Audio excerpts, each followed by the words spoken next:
Yes,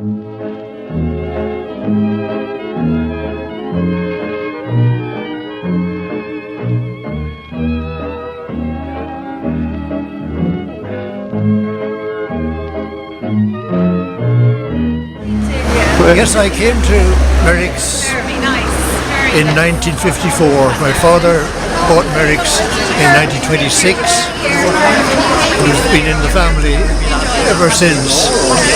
I came to Merrick's in 1954, and at a time when business was changing dramatically, and it was the start of the modern department store business in Ireland.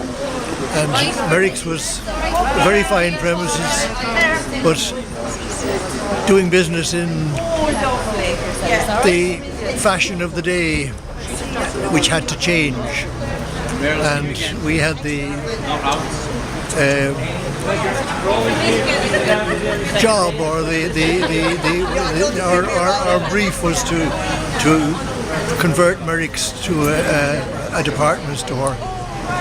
And I must say that I owe a great deal to the staff who were there in those days, because most of them were my seniors, and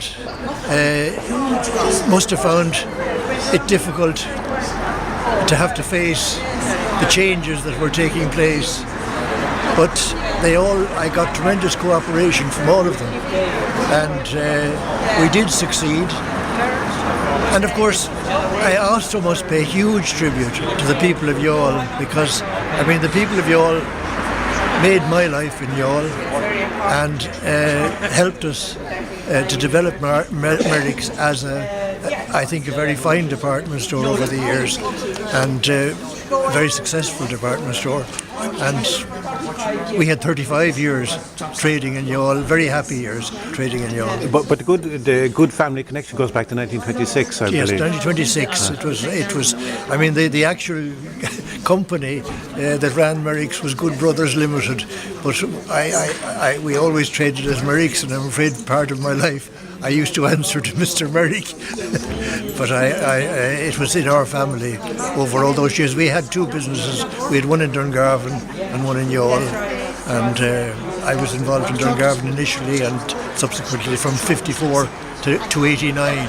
But in its heyday, it was known all over Munster. It was the biggest store, one of the biggest stores in Munster, wasn't it? On the south, one of the biggest provincial department stores in Ireland.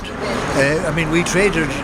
I think we had about 20,000 square feet of premises, and of course, a lot of the success of that was due to the success and the changes taking place in Youghal. Youghal, when we came to Youghal first, the textile industry was beginning to develop, and that then followed up by the carpet industry, which again was hugely beneficial to us and encouraged us to extend our premises because we were involved in the carpet business. And then that was followed by computers and things like that, which came to. So in other words, Youghal went through a series of very good times where there was a lot of employment, and it was a very successful town in those days. But we did rely, to a very good extent, on the people of Youghal, but also people from quite a distance who used to shop with us. And there was three stories. Was it three yes, stories? We traded on all three floors over the years, and we had 9 departments, right.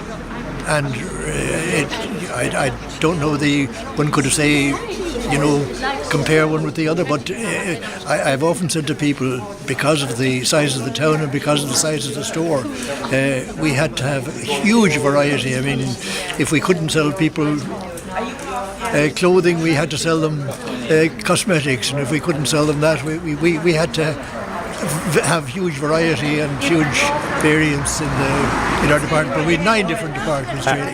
You must be delighted with the new documentary on Merrick's. Oh yes, I am. The local radio station. Because I think really that Merrick's.